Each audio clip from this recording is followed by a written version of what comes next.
Good afternoon, guys. How is everyone today?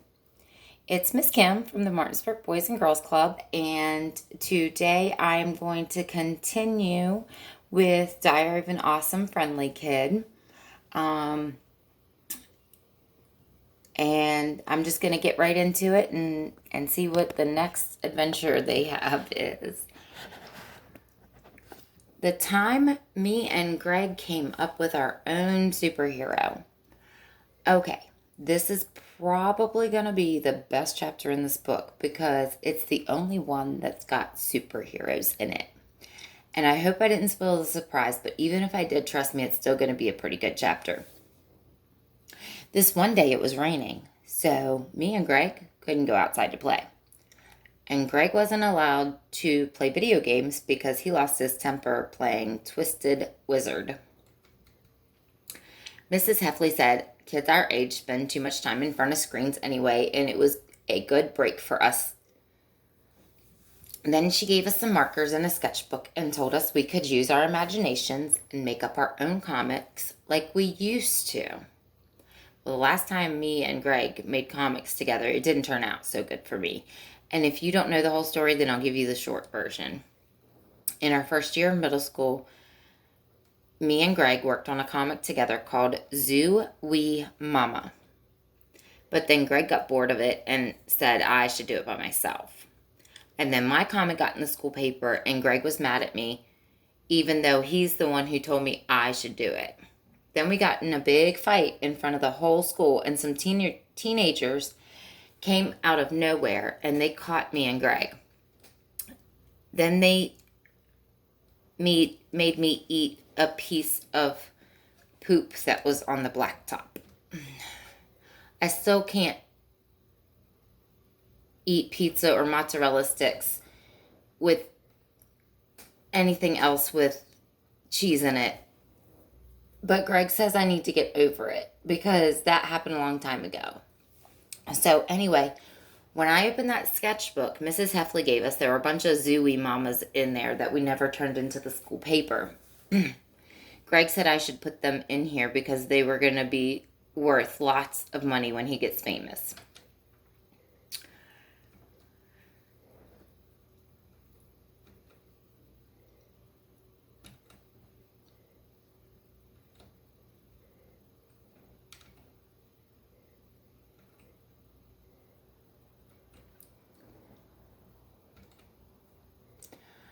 I told Greg maybe we should write some more Zooey mamas, but he said that joke is stale and we need to come up with something new.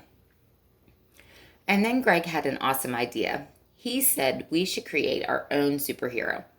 Well, I like that idea a lot because it did sound fun.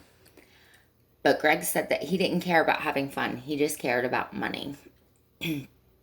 Greg said if you come up with a superhero and then you can sell the movie rights and sit back and wait for the money to roll in. Then we started talking about what we'd do with all the money we were going to make from our superhero idea. I said I'd go to the toy aisle at the store and I'd fill a shopping cart with as many toys as I could fit. But Greg said I wasn't thinking big enough. He said he'd buy the whole store and wear a different pair of sneakers every day, and he'd live in the snack aisle. Then I'd say I'd buy a fancy sports car, and I'd give Miss Beck a ride to school every morning. Greg said we were going to be so rich we could buy the whole school, fire all the teachers, and have epic paintball fights in the hallways. Not happening, guys. I said maybe we shouldn't fire all of the teachers because Miss Beck is really nice and she's good at teaching math. Greg said we'd be rich so we wouldn't need to learn math anymore, but we could keep Miss Beck around because we need someone to count our money for us. And I guess that made me feel a little better. Greg said we had plenty of time to figure out what we were going to do with all the money later on, but right now was the time to get serious about the superhero idea. Greg said the first thing we needed to do was figure out what kind of powers our superhero should have.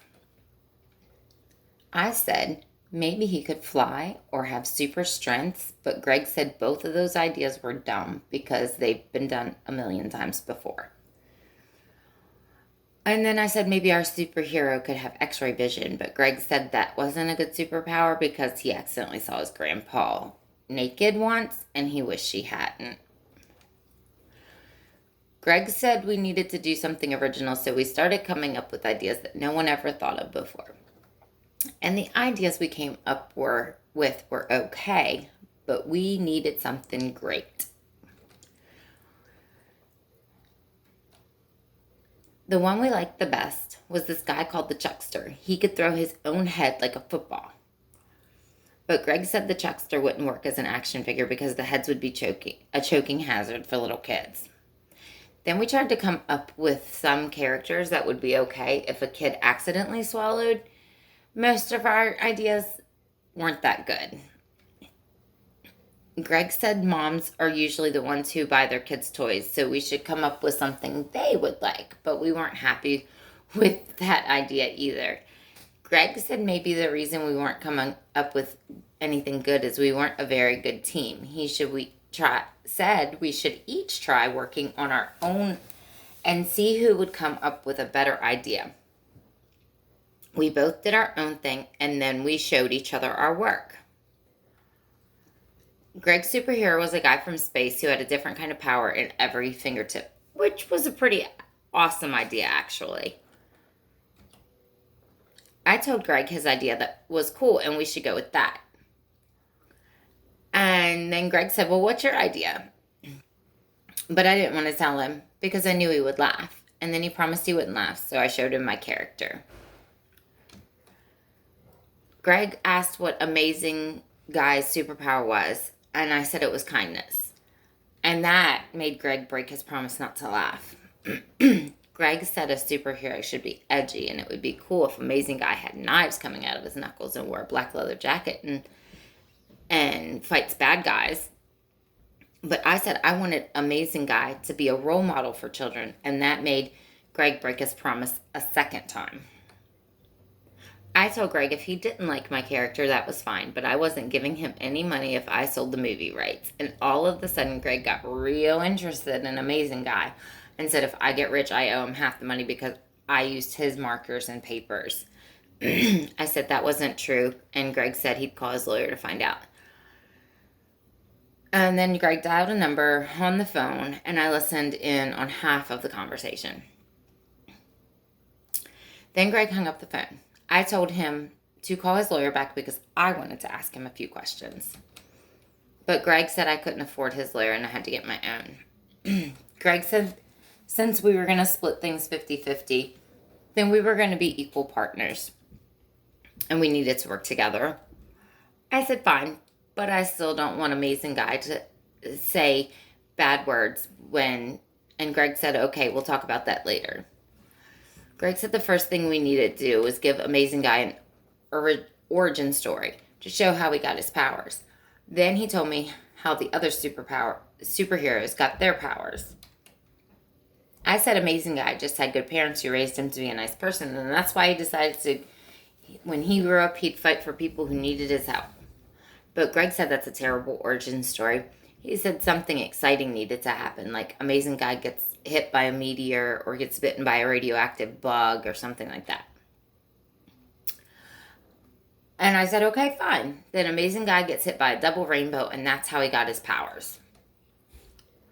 Greg said that didn't make sense, but he didn't feel like getting into a dumb argument about rainbows, so we'd come back to the origin story later too.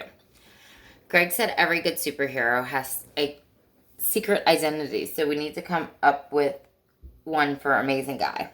I said he should be a nurse at an urgent care clinic, and when he gets off work at 6 p.m., he becomes Amazing Guy and then helps people until bedtime.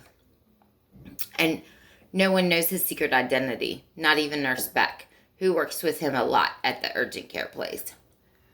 Greg said I got that name from Miss Beck, our math teacher, but I said nope, it's just a coincidence. And Greg said we were wasting too much time talking about stupid stuff, and we needed to design Amazing Guy's suit.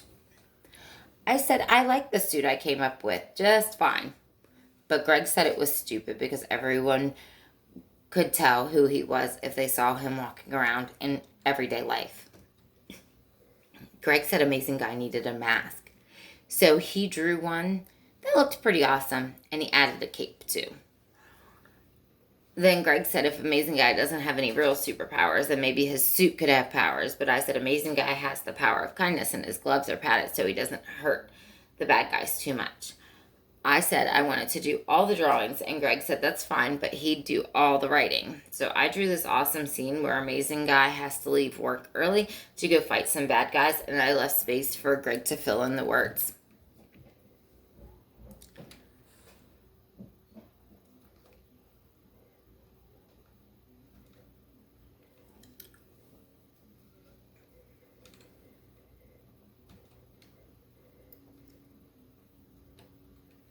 I told Greg he really messed up my comic and that from now on I'd do the drawing and the writing. Then Greg said he was going to call his lawyer again, and I said go right ahead. And even if when he said he was going to call Santa, I wouldn't budge. Greg said he didn't want to write for my stupid comic anyway because my superhero was terrible, and he was going to just write Intergalactic Man comics, and I said fine because my character was way better. Then Greg said if Intergalactic Man got in a fight with Amazing Guy, he'd wipe him out in like 5 seconds. And I said, oh yeah, let's see about that. Then we drew this battle, and he drew his superhero, and I drew mine. Here we are meeting for the very first time, Amazing Guy. There are so many ways I could destroy you. Which power shall I choose? Ice freeze. Rainbow block. Okay, fine. Laser finger. Rainbow block again. Hey, you can't use the same power twice in a row. That's all I really need to fight you. Okay then, prepare for me to unleash all of my full powers. Prepare to meet your doom. Summoning the power of kindness. I guess I got a little carried away with that last drawing because after I drew it, Greg said it was probably time for me to go home. Maybe next time I won't have Amazing Guy use his full powers on his enemies because I wouldn't want his parents and respect to be disappointed in him. The time me and Greg had a 2-night sleepover.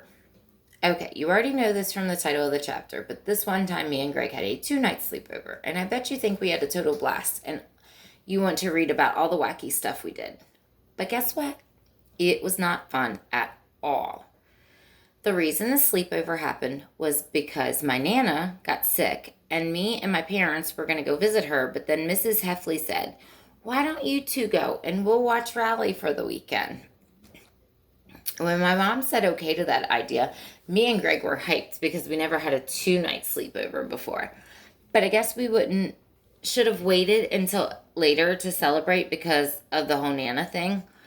On Friday, my mom packed my bag for the weekend, and she put in an extra pair of underwear just in case. Plus, she packed a picture of her and my dad so I could look at it if I missed them too much while they were gone. Like I said before, the sleepover wasn't a lot of fun, but it started off pretty good. We played video games in Greg's basement and ate snacks. Then we prank called Scotty Douglas, and we blew the whistle he keeps right by his phone for when we do that. But then Mrs. Douglas called Mrs. Heffley to tell us on us for the prank calling Scotty. Then Mrs. Heffley told us we were bullying, and that made me feel a little ashamed. At 9 p.m., Mrs. Heffley said it was time for bed, and she went back upstairs. I was just pretty tired, but Greg said he had an idea. There's this kid on our street named Joseph O'Rourke. Who has a trampoline, but he never lets anyone use it. Greg said we should sneak out and jump on the trampoline while Joe was asleep. Well, I wasn't so crazy about the sneaking out idea, but Greg said if I was going to be a baby, then I should go up there to Manny's room and sleep in there with his little brother. I said I wasn't a baby, and he said, uh-huh, and I said, nuh-uh, and he said, uh-huh, and times infinity. But I was already ready for that, and I said, nuh-uh, times infinity squared, and I thought I had Greg beat with that one. But then he came back at me anyway, yeah, times infinity squared plus 1. Dang. So we snuck out the back door, and I followed Greg up to Joe's, and it was really cold outside.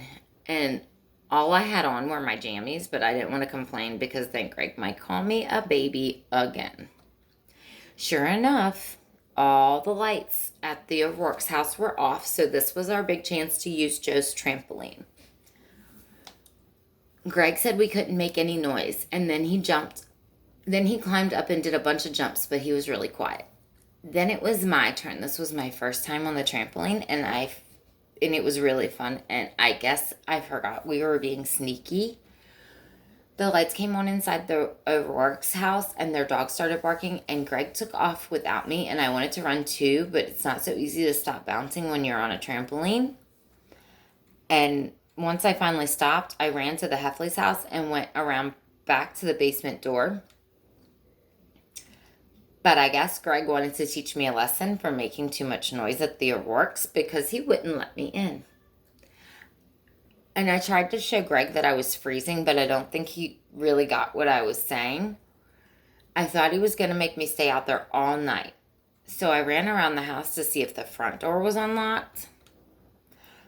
But it wasn't, and then I kind of freaked out a little bit. The good news is when I rang the doorbell, Mr. Heffley came through the door pretty quickly, but it was Mr. Heffley. So Mr. Heffley told us to get our stuff from the basement because we were going to have to stay in Greg's room so he could keep an eye on us. Then Mrs. Heffley came into Greg's room and said she was disappointed in us for sneaking out, and that made me feel ashamed all over again. But I think Greg gets in trouble a lot because he didn't seem that ashamed. As soon as Mrs. Heffley went to bed, Greg said I was dumb for making all that noise, and extra dumb for ringing the doorbell. I said I was sorry for making the noise on the trampoline, but the doorbell thing was all his fault.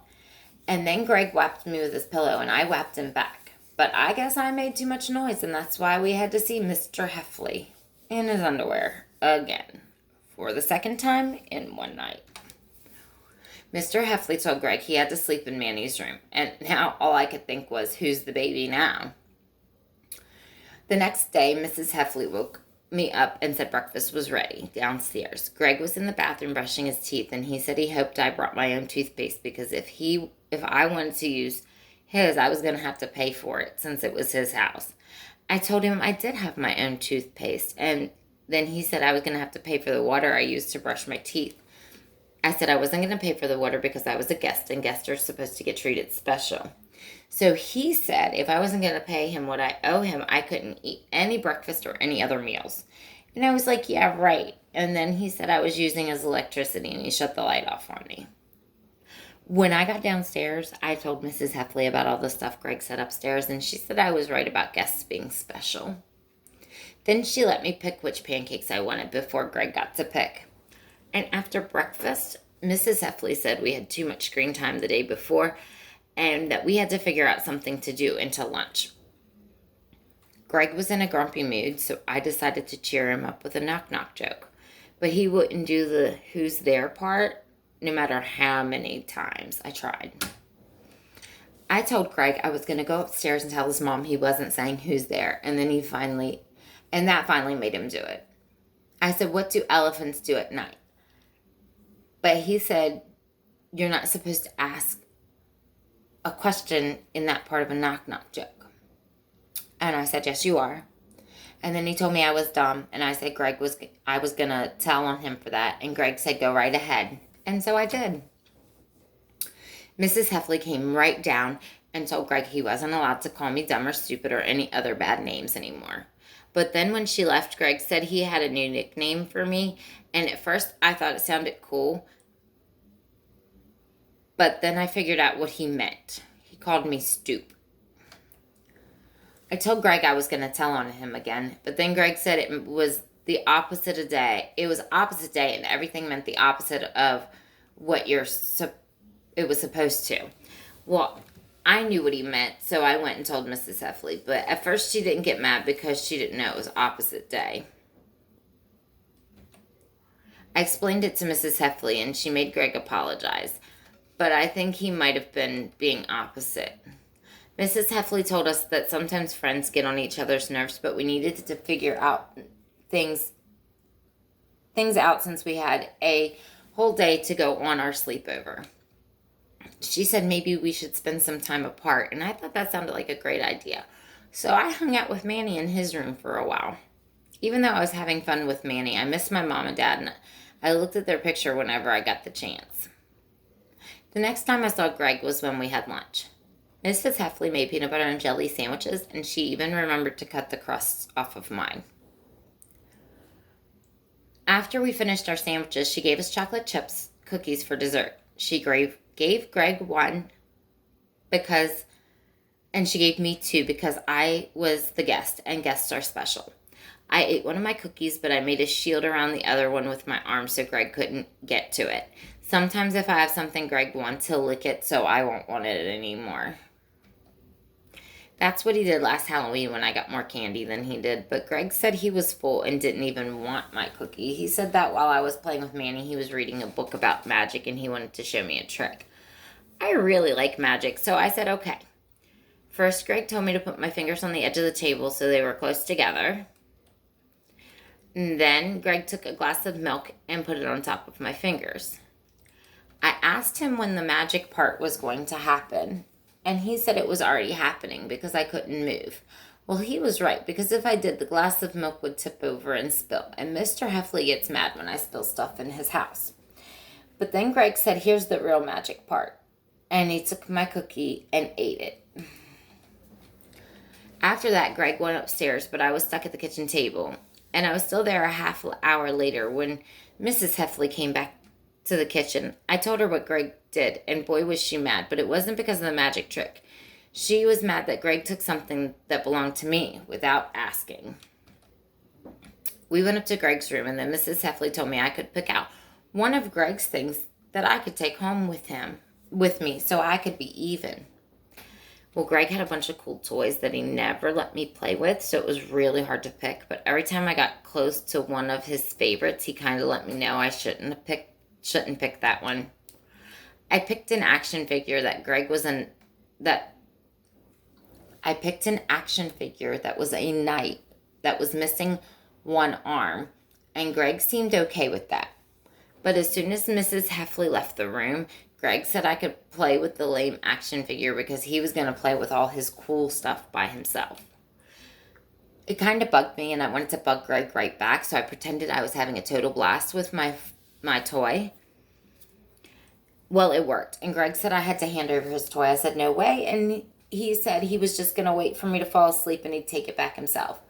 I told him I was going to put the action figure down my pants so he couldn't get to it, but he didn't like that idea. Then Greg said he'd trade me for the action figure, and I asked him what he'd give me, and Greg said he'd give me 99 cents for the night, and I said okay to that. But then Greg took a dirty sock out of his hamper and tried to get me to smell it. And I was like, what was that for? And Greg said that was my first scent.